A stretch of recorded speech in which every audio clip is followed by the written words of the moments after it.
जी अस्सलाम वालेकुम। यासीन आपके साथ हाजिर है। आज इस हफ्ते का दूसरा वर्किंग डे यानी बरोज मंगल है और 24 सितंबर आज तारीख है। यह हफ्ता काफ़ी ख़बरों से भरा हुआ है और सबसे ज़्यादा जो इम्पोर्टेंस हमारे सामने है वो यूनाइटेड नेशन के जनरल असेंबली का जो इजलास हो रहा है, जो कि 74वां इजलास है न्यूयॉर्क में।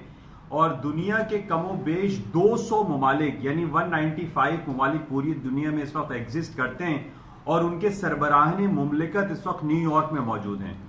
जिसमें सबसे जो हॉट दिखाई दे रहा है हमें, जो टॉपिक है इस वक्त, वो कश्मीर इशू है। उसके बाद हांगकांग का मैटर है, फिर ईरान और सऊदी अरब के दरमियान जो मुख्तलिफ तनाज़ात हैं, और जो गल्फ में और इसराइल, ये तमाम यानी इनको टॉप ऑफ द लिस्ट अगर कहा जाए तो बेजा ना होगा। और इनमें इन टॉप ऑफ द लिस्ट में जो टॉप है वो सबसे ज्यादा जो कश्मीर का फैक्टर है, जो कि पिछले 50 दिनों से वहां पर कर्फ्यू है और उस पर काफी लोगों को आगाही भी फराम की जा रही है इमरान खान साहब की तरफ से, और पाकिस्तान के पूरा डेलीगेशन वहां पर बैठा हुआ है। और वो यूनाइटेड नेशन में जो 27 तारीख को इमरान खान साहब की स्पीच है उसमें भी वो भरपूर इस बात का इजहार करेंगे कि जनाब इस वक्त पूरी दुनिया में सबसे ज्यादा जो एक सबसे बड़ी जो जेल बनी हुई है वो कर्फ्यू है, जिसको हम मकबूजा कश्मीर कहते हैं, जो इंडिया के अंडर में आता है। और तकरीबन कहते हैं 80 लाख से 1 करोड़ आबादी वहां पर है। और तमाम लोग ना तो वहां पर अशिया खुर्दनोश है, ना दवाई है, ना लोग स्कूल जा रहे हैं, ना कॉलेज जा रहे हैं, ना हॉस्पिटल जा सकते हैं, ना क्लिनिक्स हैं। सब कुछ बंद पड़ा हुआ है पिछले 50 दिनों से। वहां पर एक अताब जैसी कैफियत है और लोग परेशान हाल हैं वहां पर कि क्या होगा। बहरहाल ये बहुत संगीन सूरत हाल है। इसके अलावा जो और इसको यूनाइटेड नेशन के प्लेटफॉर्म पर उठाने की कोशिश की जा रही है और बहुत हद तक इमरान खान साहब इसमें कामयाब दिखाई दे रहे हैं, क्योंकि इमरान खान की कल भी एक पॉलिटिकल काउंसिल में एक स्पीच हो रही थी और उन्होंने यही बात, बड़ी अच्छी बात कही इमरान खान साहब ने, कि यूनाइटेड नेशन जो कि 74 साल पहले एक वजूद में आए थे, मारज़े वजूद में आया था, और उसका मकसद ये था कि पूरी दुनिया में जहां जहां मसाइल हैं, परेशानियां हैं, लोग तंग हैं, उनको जल्द अज जल्द हल किया जाए, ना कि उनको लिंगर ऑन किया जाए। हालांकि हमें ये इस बात का भी इल्म है कि यूनाइटेड नेशन की मुख्तलिफ करारदादें हैं, सिमला एग्रीमेंट है, जेनेवा कन्वेंशन है, वो तमाम एग्रीमेंट और तमाम कन्वेंशन, तमाम रेजोल्यूशन ये बात कहते हैं कि मकबूजा कश्मीर में एक प्लेबिसाइट कराया जाए, वहां पर लोगों को, वहां रहने वाले लोगों को हक राय दही का इजहार करने की इजाजत दी जाए, ताकि वो ये बता सकें कि जनाब उनको इंडिया के साथ रहना है या पाकिस्तान के साथ रहना है। तो ये बहुत सारी एक गंभीर सूरत हाल पिछले 70 सालों से हम ये देख रहे हैं कि कश्मीर, पाकिस्तान और इंडिया के दरमियान जो है बहुत तलखियां बरकरार रहती हैं, जिसकी वजह से हम अपनी पोटेंशियल एनर्जी जो है, पाकिस्तान हो, इंडिया हो, वो अपने अवाम पे जो एक पोटेंशियल एनर्जी यूज करनी चाहिए वो यूज नहीं करते, बल्कि वो अपनी पोटेंशियल एनर्जी को डिफेंस के लिए यूज कर रहे हैं। Billions and trillions of dollar Pakistan और इंडिया जो है वो डिफेंस के नाम पे पैसे खर्च कर रहे हैं, ना कि वो एक हेल्थ सेक्टर में पैसे खर्च करे,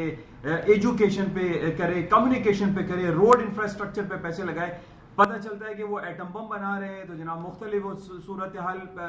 पेश आ रही है जो कि बहुत ही ज्यादा नेगेटिव है। हमें पाकिस्तान और इंडिया को ये चाहिए कि वो अपनी पोटेंशियल एनर्जी आवाम की फलाह व बहबूद के लिए इस्तेमाल करें। अच्छा, इसके अलावा जो दूसरी खबरें चल रही हैं उसमें कल हमारे पास ये था कि सऊदी अरब का नेशनल डे था, वहां पे हॉलीडे थी। मार्केट में थोड़ा सा वॉल्यूम मॉर्निंग में थोड़ा सा हम कम कह सकते हैं, लेकिन आज मार्केट वहां पे नॉर्मल है। लेकिन इसके अलावा जो हमारे पास सबसे ज्यादा जो नेगेटिव खबरें काफी अरसे से हमारे पास जो दो चल रही हैं, खास तौर पे बरतानिया के हवाले से कि बरतानिया यूरोपियन यूनियन से अलहदा होगा या नहीं होगा, उसका सुप्रीम कोर्ट का, यूके की सुप्रीम कोर्ट का फैसला आज और कल में आने वाला है, जिसमें यह पता चला कि जनाब बोरिस जॉनसन ने जो यूके पार्लियामेंट को सस्पेंड किया था, आया वो कानूनी एतबार से ठीक था या नहीं था। और उनके ऊपर एक दूसरा इल्जाम ये लगा हुआ है कि जनाब उन्होंने मलका बरतानिया को मिस गाइड किया है, मिस लीड किया है, और हो सकता है कि उनको इसका खमियाजा भुगतना पड़े और उनके खिलाफ कोई कार्रवाई भी कानूनी तौर पर हो सके। बहरहाल यूके की, यूनाइटेड किंगडम की जो सुप्रीम कोर्ट है उसका रिजल्ट आने वाला है एक्सक्यूज मी, आज या कल में उसका रिजल्ट आएगा, जिसका मार्केट बहुत शिद्दत से इंतजार कर रही है। और उसका रिफ्लेक्शन हम ये देख रहे हैं कि आज करेंसी मार्केट जो ब्रिटिश पाउंड है वो काफी डाउन होता जा रहा है। 1.2425 पे इस वक्त मार्केट चल रही है, मार्केट थोड़ा सा डाउन है। इसी तरीके से यूरो करेंसी है वो भी काफी डाउन हो रही है। क्योंकि एक अनसर्टेन कैफियत हमें दिखाई दे रही है अक्रॉस द यूरोप में, और खास तौर पे जो बरतानिया की सूरत हाल है उसमें काफी दगरगू हालात हैं, हालात काफी संगीन दिखाई देते हैं, जिसकी वजह से करेंसी मार्केट वहां पे हायर साइड पे नहीं जा रही है। इसके अगेंस्ट में हम ये देख रहे हैं कि गोल्ड की कीमतों में खातिर खा इजाफा होता जा रहा है। कल भी हमने देखा तकरीबन 15-20 डॉलर गोल्ड की कीमतों में इजाफा हो गया, और अभी भी जो हमें दिखाई दे रहा है उसमें गोल्ड हायर साइड पे ही मैं काफी अरसे से आपसे ये बयान कर रहा हूं कि जो निगेटिव जियोपॉलिटिकल सिचुएशन चल रही है, चाहे वो सऊदी अरब और ईरान के दरमियान जो संगीन सूरत हाल है, एक दूसरे के ऊपर वो अटैक्स कर रहे हैं, उनके ऑयल रिफाइनरीज पे कभी अटैक होता है तो कभी उनकी ऑयल पाइपलाइन जो सऊदी अरामको कंपनी है उसके ऊपर अटैक हो जाता है, जो कि काफी निगेटिव है। अब ये कहा जाता है कि ये ईरान ने नहीं किया, ईरान उसको निगेट करता है, मना करता है, लेकिन ये कहते हैं कि जनाब यमनी फोर्सेस जो है वो सऊदी अरब के ऊपर अटैक करती है। तो बहरहाल ये बड़ा एक गंभीर सूरत हाल हुई हुई है, जिसकी वजह से काफी नेगेटिविटी होने की वजह से जो संगीन सूरत हाल, हमें ये पता है कि जब भी अरब वर्ल्ड में, पाकिस्तान इंडिया के दरमियान, हांगकांग इश्यूज में, यानी दुनिया में कहीं पर भी अगर आप देखते हैं कि हालात खराब हो रहे हैं तो उसमें गोल्ड की कीमतों में खातिर खा इजाफा होता है, और यही कुछ पिछले काफी अरसे से हम देख रहे हैं। और टेक्निकली मैंने आपको गोल्ड का लेवल दिया था कि जनाब $1490 पर आउंस के हिसाब से मार्केट जब तक नीचे नहीं आती मार्केट विल रिमेन अपसाइड, तो मार्केट ऊपर की तरफ रहेगी, और यही सूरत हाल हम पिछले काफी अरसे से देख रहे हैं। अच्छा, इसके अलावा अभी जो दूसरी इंपॉर्टेंट खबर जो काफी दिन से मैं आपसे एक हफ्ते से बयान कर रहा हूं कि इसराइल में इलेक्शन हुए थे जो कि हंग पार्लियामेंट की तरफ चले गए, यानी एक लिक्विड पार्टी है जो कि बेंजामिन नेतन्याहू की, और दूसरी गैंट्स की पार्टी है जो कि ब्लू एंड व्हाइट पार्टी कहलाती है। इन दोनों के बाद 32-31 सीटें बराबर हो गई हैं, हंग पार्लियामेंट हो गई है। तो आज वहां के प्रेसिडेंट जो है इसराइल के, उन्होंने कॉल किया और दोनों गैंट्स और लिक्विड बेंजामिन नेतन्याहू को कॉल करके बुलाया है कि वो आए और इस मसले को सुलझाएं। लेकिन हमें इस बात का बिल्कुल नोट करना चाहिए कि अगर बेंजामिन नेतन्याहू वहां के नए प्राइम मिनिस्टर दोबारा से बन जाते हैं तो वो गोल्ड मार्केट को ऊपर की तरफ ले जाएगा, क्योंकि बेंजामिन नेतन्याहू ने यह कहा हुआ है कि जब वो अगर प्राइम मिनिस्टर बन जाते हैं तो वो वेस्ट बैंक जो कि फलस्तीन का हिस्सा है उसके ऊपर वो कब्जा कर लेंगे, एनेक्स कर लेंगे, और अरब वर्ल्ड में फिर दोबारा एक संगीन सूरत हाल रोनुमा हो जाएगी, जिसमें हमें पता है कि लेबनान के अंदर जो हिजबुल्ला है उसको भी ईरान के ऊपर कहते हैं कि ईरान उसको सपोर्ट करता है। फिर वहां पर एक मजीद गंभीर सूरत हाल हो सकती है, जो कि गोल्ड के मार्केट के लिए वो बहुत पोटेंशियल हो जाएगा, गोल्ड मजीद ऊपर जा सकता है। गोल्ड पिछले दिनों जो हमने देखा था 1565 का मार्केट ने हाई किया था, might possible in near future. जिस तरीके से हम गंभीर सूरत हाल ब्रेग्जिट के हवाले से बरतानिया का देख रहे हैं, इसराइल का मसला देख रहे हैं, ईरान, सऊदी अरब, यमन, ये तमाम गंभीर सूरत हाल होने की वजह से गोल्ड की कीमतों में कमी वाकई नहीं दिखाई देती है। अच्छा, इसके साथ ही एक नया ताजा तरीन एक खबर आज 2-3 दिन से मैं देख रहा हूं कि अमेरिका के जो प्रेसिडेंट है डोनाल्ड ट्रंप, जो कि रिपब्लिकन पार्टी के हेड हैं और वो आगे प्रेसिडेंट भी हैं, उनके ऊपर ये नेगेटिव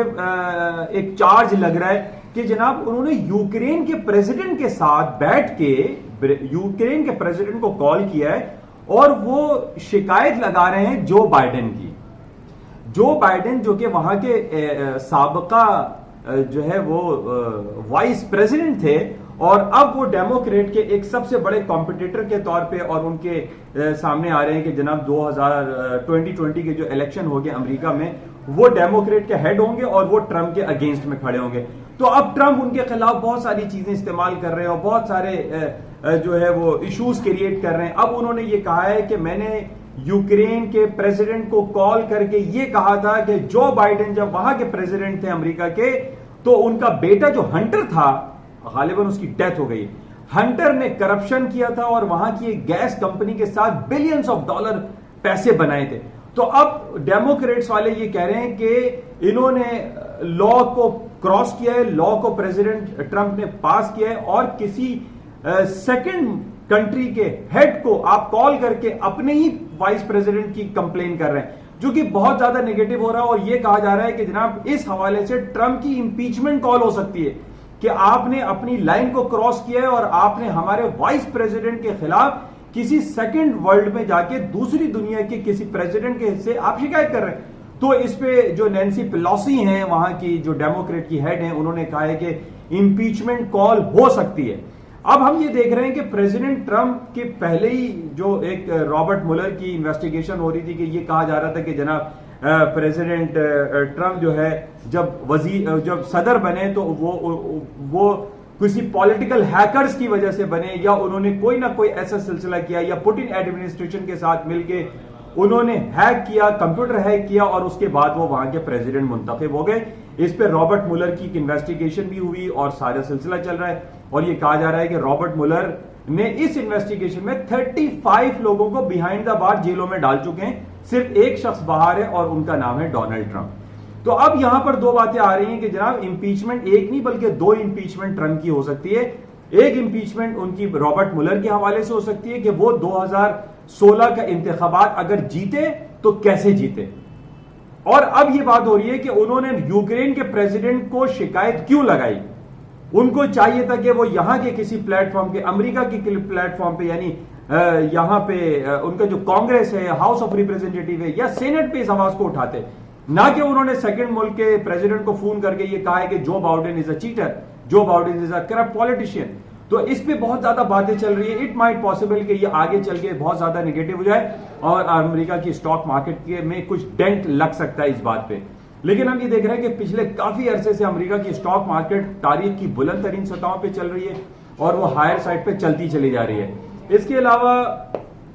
जो हम दूसरी खबरें देख रहे हैं उसमें गोल्ड के हायर साइड पे जाने की इंडिकेशन है। सिल्वर, पैलेडियम, प्लैटिनम, सारी मार्केटें हायर साइड पे जा रही हैं। अच्छा, इसके साथ कल मैंने आपसे ये कहा था कि पिछले दिनों जब 1520-1530 का गोल्ड का हाई था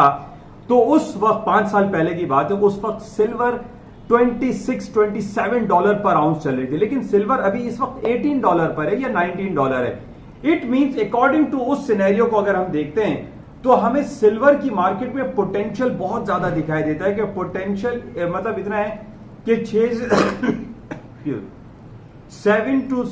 to $7 सिल्वर की मार्केट मजीद ऊपर जा सकती है। अच्छा, इसके साथ ही गोल्ड जो आपकी क्रूड ऑयल एनर्जी सेक्टर की जो सिलसिला है उसमें भी पोटेंशियल बहुत ज्यादा है। ऑयल की कीमतों में खातिर खा इजाफा दिखाई दे रहा है कि जिस तरीके से जो हालात हैं ईरान और सऊदी अरब के दरमियान, जो ऑयल टैंकर्स पे और ऑयल तंसीबात पे अटैक्स हो रहे हैं, उसमें ऑयल की कीमतों में आई डोंट फील कि मार्केटें नीचे जाएंगी। मैक्स नीचे जो लोअर लेवल है इसका $55 का है। लॉन्ग रन में $55 का स्टॉक लगा के इसको खरीदा जा सकता है, इसमें इन्वेस्टमेंट की जा सकती है, इसको बाई किया जा सकता है। तो ये आज तक की कुछ खबरें रही। इंशाल्लाह फिर आपसे राब्ता रहेगा। और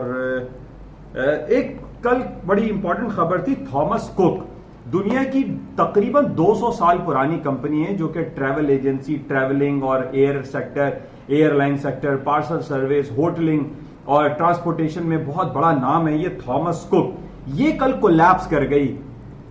खत्म हो गई। यानी बरतानिया की कंपनी जिसमें तकरीबन हजारों लाखों लोग इससे मुंसलिक थे और तकरीबन कह रहे हैं कि 20-25 हजार लोग जो है वो अनएम्प्लॉयड हो जाएंगे, जिसकी वजह से बहुत नेगेटिव खबर है। बहरहाल इसको हम मजीद देखेंगे कि क्या खबरें मजीद रहती हैं। इंशाल्लाह राब्ते में रहेंगे। और जाते हुए मैं आपसे जरूर ये कहूंगा कि इस यूट्यूब चैनल को आप सब्सक्राइब जरूर कीजिएगा। सब्सक्राइब करने के लिए जरूरी है कि आपका गूगल अकाउंट होना चाहिए। तो आप पहले गूगल अकाउंट क्रिएट कीजिए और उसके बाद यूट्यूब पे जाके इस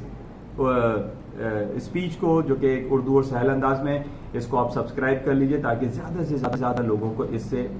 आगाही मुयस्सर आए। Thank you.